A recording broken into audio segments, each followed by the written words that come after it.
Hey, what is going on, guys? Welcome back to Pokemon TCG Center. In today's video we'll be looking at damage spread deck, and this is Giratina, Espeon&Deoxy, Melamar, Necrozma deck, um, especially built for the standard format, with a lot of shiny cards as you can see in front of you.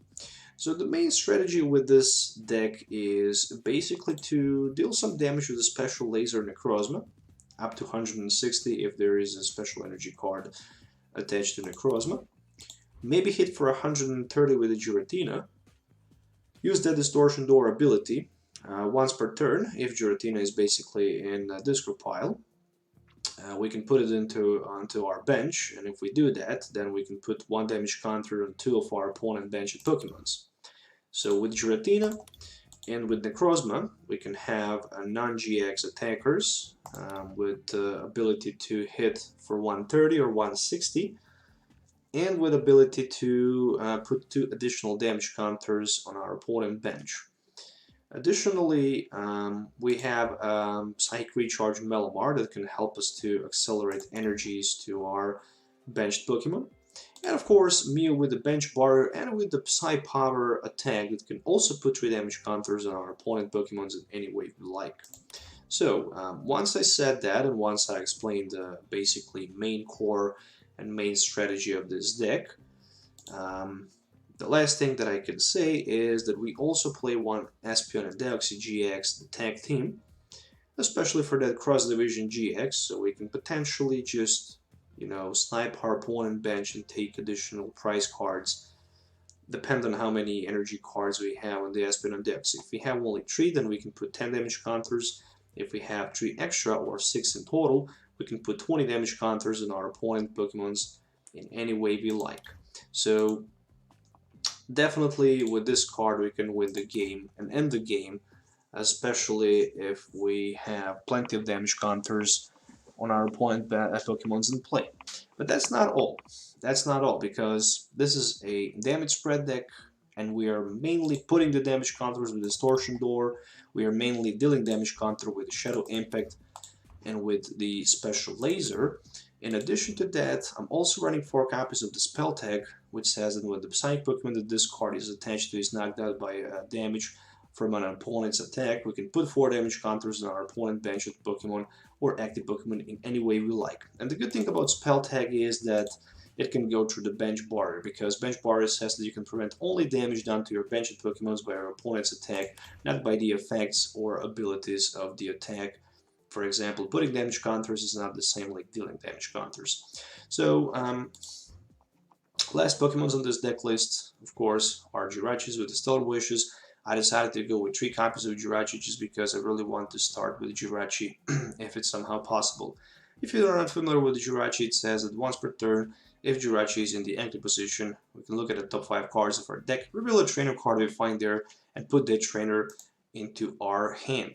So that's a very good card as well in this build. So I'm running 17 Pokemons total, 33 trainer cards and 10 energies.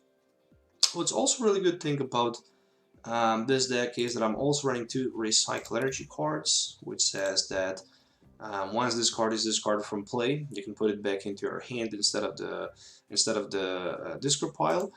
And it's good because you can pay retreat cost, for example, with Inkay or maybe with Jirachi, and then still you can put that energy back into your hand, so you can have it for energy attachment manually if it's necessary.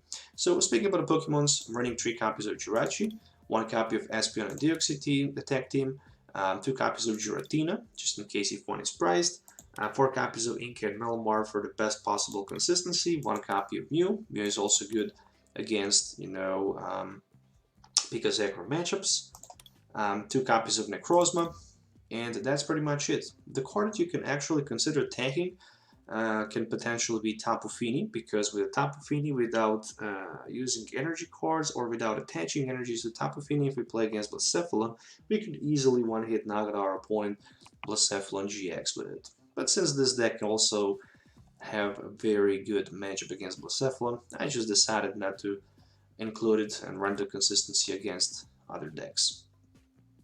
Alright, so with the Pokemon introductions, moving on to the trainer cards. From trainer cards, running 4 copies of Acrobike. Look at the top 2 cards of your deck and put one of them in your hand, discard the other card. Necrobike is a very good card in this deck because it allows us to potentially discard energy cards from the top 2 cards into our discard pile, so we can much easier recycle those energies back with a Psychic Recharge. But it can also help us trying to set up, especially in the turn 1. And it also allows us to go through our deck as fast as possible, so we can thin it down to the lowest possible cards, so we can just manage to draw whatever we need. 4 copies of Mystery Treasure for the setup, and the Pokemon Search, which says that we can discard a card from our hand, and if we do that, we can search a deck for a Psychic or Dragon Pokemon, in this case Psychic Pokemon, reel it and put it into our hand, and then of course shuffle the deck. The good thing about Mystery Treasure, again, the same as the Acrobike, is that we can discard Psychic energies with the Mysterious Treasure into our discard pile and then search our deck for, any Psychic Pokemon from this deck list. So basically for any Pokemon except for the Giratina. Additionally, playing 4 copies of Pokemon Communication. If you're not familiar with the Pokemon Communication, it's a reprinted card from the Heart Gold Soul Silver, so first being printed in the Heart Gold Soul Silver, later reprinted in the Pokemon Black and White. Reel a Pokemon from your hand and put it in your deck.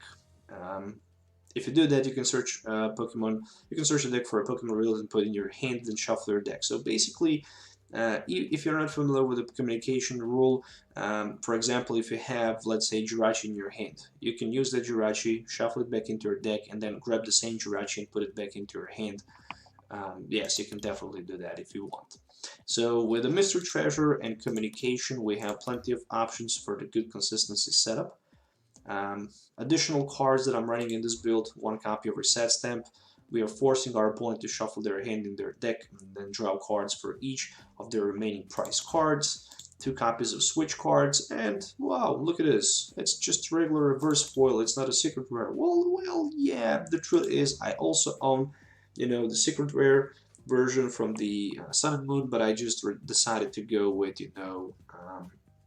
Celestial Storm one because this is in the standard format, and it's thematic with the standard format. Stadium Decision was Shrine of Punishment, just because this is a damage spread deck. I rather decided to go with the Shrine of Punishment instead of any other Stadium card. Against GX decks, this will be very useful. For the draw support, there is plenty of draw support cards, 10 copies of draw support cards in total, so we can have very, very good consistency. Speaking about draw support, 4 copies of Cynthia, 2 copies of Erika's Hospitality, and 4 copies of Lily. So with the Cynthia, we can shuffle our hand in our deck and then draw 6 cards. With Erika's Hospitality, we can only play it if we have 4 cards in our hand or less, and then we can draw cards for each of our opponent Pokemon in play. And of course with the Lily, we're drawing cards until we have 6 or 8 if we are starting at our turn 1, which is going to be dramatically changed with the new rule that is coming up very soon. Dual cards, 2 copies of Escape Board, mainly for that Stellar Wish Jirachi Retreat. 4 copies of Spell Tag, which allows us to, put 4 damage counters on our opponent's Pokemons in play once our Psychic Pokemon with the Spell Tag being knocked out. 10 energy cards, which 2 of them are regular recycle energies, and 8 regular Psychic energy cards. And this is the deck list that I recently decided to build. Unfortunately, I was not able to record a normal video playing this deck in TCGO because in the last couple days I have very, very weird glitch. Like, I've been placed in the low priority matchups against opponents around the world. With basically I'm playing with this deck and randomly I'm just getting the players that basically running the team decks, so I'm not able to test this deck out. Sorry guys for that, but at least there is a deck list that you can simply copy paste and test it by yourself and see how it works. It definitely works good. It's very damn consistent deck list, and I've really highly recommend you to try this deck out, especially if you're looking for something that can be used with one prize attacker and that can also spread the damage around the board. This deck is very good, it's very strong, it's very powerful, and I really recommend you to test this deck out. So that's it for today's video. I hope you guys enjoy watching. Make sure to hit a thumbs up, subscribe to the channel for more videos, let me know in the comments what you think about it, and of course till the next time, thanks for watching and we'll see you next time.